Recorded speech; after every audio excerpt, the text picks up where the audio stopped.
¿Quiénes son los dos testigos del Apocalipsis? ¿Serán Enoc y Elías? Estos dos siervos de Dios son los únicos que, según la palabra de Dios, no han muerto. Y hay muchos que creen que ellos son los dos testigos. Pero, ¿qué dices tú? A mi juicio, no son ellos los dos testigos. En este video te lo cuento. Comenzamos.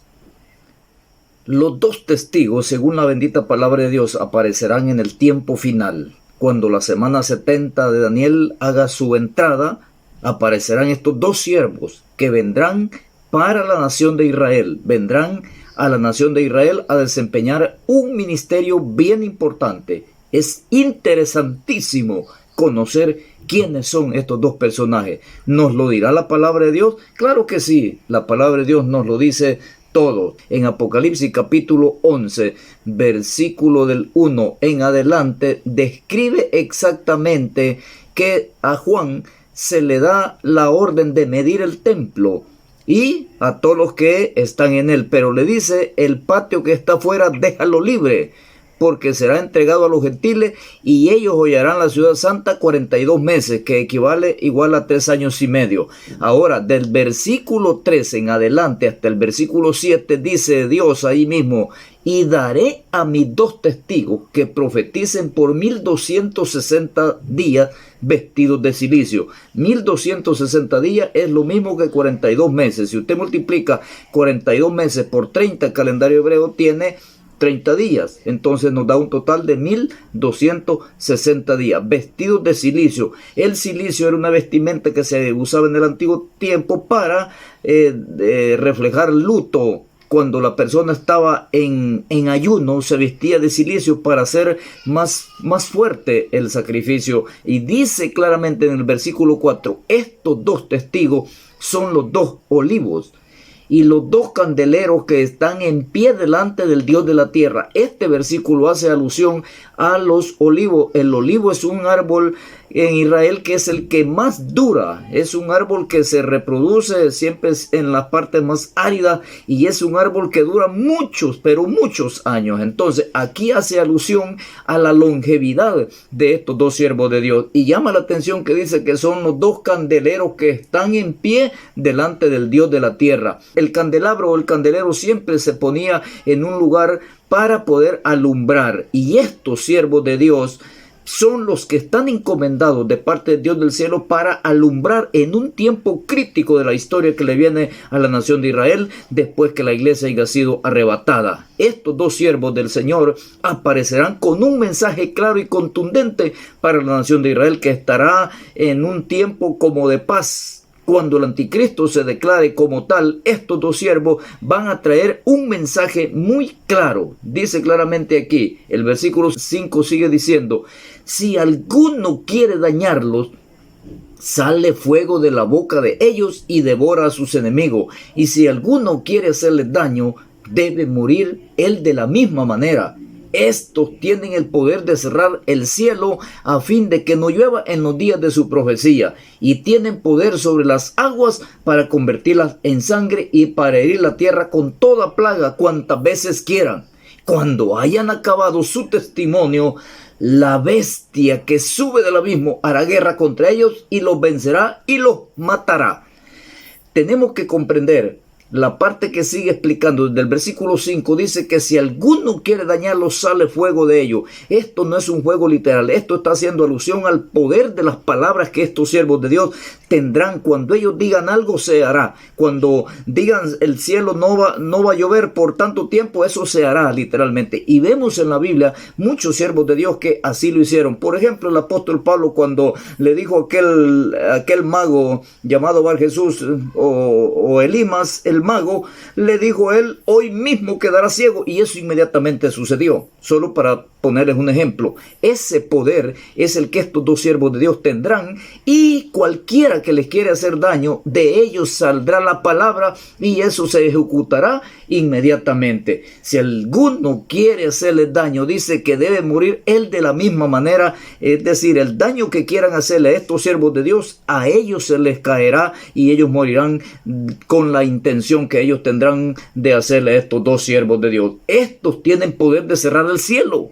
cerrarán el cielo en los días de su profecía para que no llueva en esos días, para atormentar más a la gente. Traerán un mensaje de juicio, pero a la vez traerán un mensaje muy importante para declararle a la nación de Israel el mal que les ha llegado. Y ese mal que les ha llegado es nada más y nada menos que el líder mundial llamado el anticristo, que se sentará en el mismo templo, que él mismo facilitará a los judíos políticamente. Él podrá hacer todo para que Israel vuelva a construir su tan anhelado tercer templo, que tanto están luchando para reconstruirlo, y que de hecho sea de paso ya todo lo tienen listo, todo está listo para que Israel construya su tercer templo. ¿Por qué no lo hacen? Porque políticamente nadie ha tenido la capacidad y la sagacidad y la demagogia política.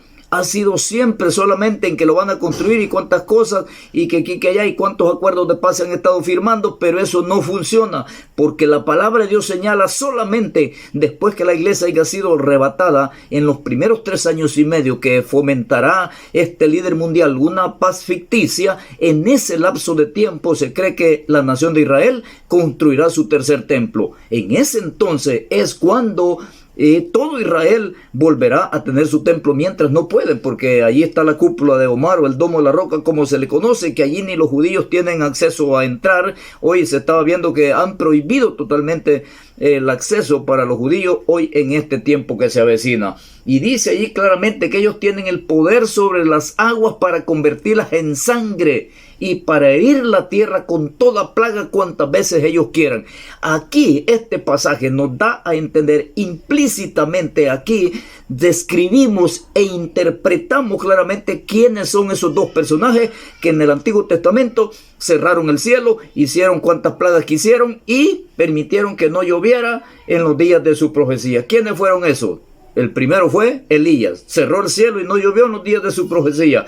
Quien convirtió las aguas en sangre e hizo cuantas plagas quisiera en Egipto fue Moisés. Entonces aquí literalmente la palabra de Dios nos da a entender que estos dos siervos de Dios no será Enoc ni Elías, será Moisés y Elías. Según la palabra bendita de Dios aquí nos lo da a entender. Ahora, le voy a probar exactamente que uno de ellos no puede ser Enoc. Enoc, ¿por qué no puede ser a mi criterio, basándome en lo que la palabra de Dios nos dice? ¿Por qué no puede ser Enoc? Porque Enoc no tiene ninguna misión adicional que sepamos en cuanto a la tierra se refiere. Pero Elías sí continúa con una misión involucrada con la humanidad al ser anticipado en cada Pascua judía, estando presente en el Espíritu en circunstancias bien claras. Fíjese usted que todas las veces que los judíos celebran la Pascua, siempre ellos, hipotéticamente hablando, siempre ellos, como reciben a Moisés y reciben a Elías como los dos testigos, ellos siempre hacen ahí una alusión a estos dos siervos de Dios y ellos consideran que será Moisés con Elías. También, fíjese usted que Enoc nos dice claramente en Hebreos 11:5 que por la fe Enoc fue traspuesto para no morir. Ahí nos dice claramente la palabra de Dios. Enoc fue traspuesto para no morir. Y allá en Génesis nos habla la palabra de Dios que 365 años vivió Enoc y desapareció porque caminó con Dios, agradó a Dios y Dios lo arrebató antes del diluvio. Enoc fue traspuesto para no morir y no ver aflicción. Ahora, Enoc no tiene ninguna relación más en la palabra de Dios con la tierra, con la humanidad, a excepción de Elías, porque la palabra de Dios nos dice claramente que sí, Elías será uno de los dos testigos. Ya te lo voy a decir más adelante. Por lo tanto, sigue viendo este video y si no te has suscrito a mi canal, señales antes del fin, suscríbete para que no te pierdas ninguno de mis videos. Enoc es el único ejemplo en la Biblia que nos da a entender que los que caminan con Dios, los fieles de Dios, vendrá un tiempo cuando no verán muerte eternamente. Y Enoc quedará a todas las generaciones como el monumento de lo que es caminar con Dios para todas las edades y todos los siglos. Quedará como la ventaja que es caminar con Dios. Él nunca morirá. Está en su cuerpo, Dios se lo llevó y sabe para dónde más se lo va a llevar, lo tiene en su presencia. Ahora, es bien importante entender y señalar esto, que Dios lo traspuso para no ver muerte. Lo dice Hebreos 11:5. No puede ser uno de los dos testigos, porque los dos testigos morirán. Ahí lo dice la última parte del versículo 7 que hemos leído, que cuando hayan acabado su testimonio, es decir, su ministerio, la bestia que sube del abismo hará guerra contra ellos y los vencerá y los matará. Y ahí continúa diciendo el capítulo 11 del Apocalipsis que sus cuerpos no permitirán ser enterrados. Estarán en la plaza, en la grande ciudad que en sentido espiritual se llama Sodoma y Egipto, donde nuestro Señor Jesucristo también fue crucificado. Eso entendemos que es lo que es Jerusalén. Ahí ellos estarán y la gente se maravillará de ver los cadáveres de estos dos siervos de Dios. Pero al tercer día hay una voz del cielo que les dice: subid acá. Y ellos subirán enfrente de todos ellos, y sucederá un terremoto. Dice que murieron más de 7,000 hombres. Sucederá ese terremoto cuando ellos se levanten. Terrible lo que estos siervos de Dios harán. Ahora, ¿por qué digo que el otro es Elías? Primero, comprendamos que la palabra de Dios es clara, estimados hermanos. Malaquías capítulo 4, versículos 5 y 6 dice el Señor: he aquí, yo os envío al profeta Elías antes que venga el día de Jehová, grande y terrible. Él hará volver el corazón de los padres hacia los hijos, y el corazón de los hijos hacia los padres, no sea que yo venga y hiera la tierra con maldición. Aquí exactamente nos lo dice Dios muy enfáticamente, que Elías será uno de los dos testigos. Él viene antes que venga el día grande y temible de Jehová. Previo al inicio de este periodo de la gran tribulación, que aquí el profeta lo llama el día grande y temible de Jehová, se refiere exactamente al periodo de la gran tribulación. Entonces ellos vienen antes. Pues yo por eso siempre he dicho y he creído que los dos testigos aparecen al inicio de la semana 70, y ellos advertirán a la nación de Israel del mal que les va a venir, que es el falso Cristo, el que se proclamará Dios cuando Él se declare como tal, y se sentará en el templo. Todo eso advertirán ellos, y ellos vienen a advertir a la nación de Israel. El profeta Elías es uno de los dos testigos aquí claramente, porque no me vaya a creer usted que Elías ya vino, como lo dijo, le decían a Jesús en el tiempo que él estuvo, que Elías ya había venido, y no, porque la profecía no se cumplió.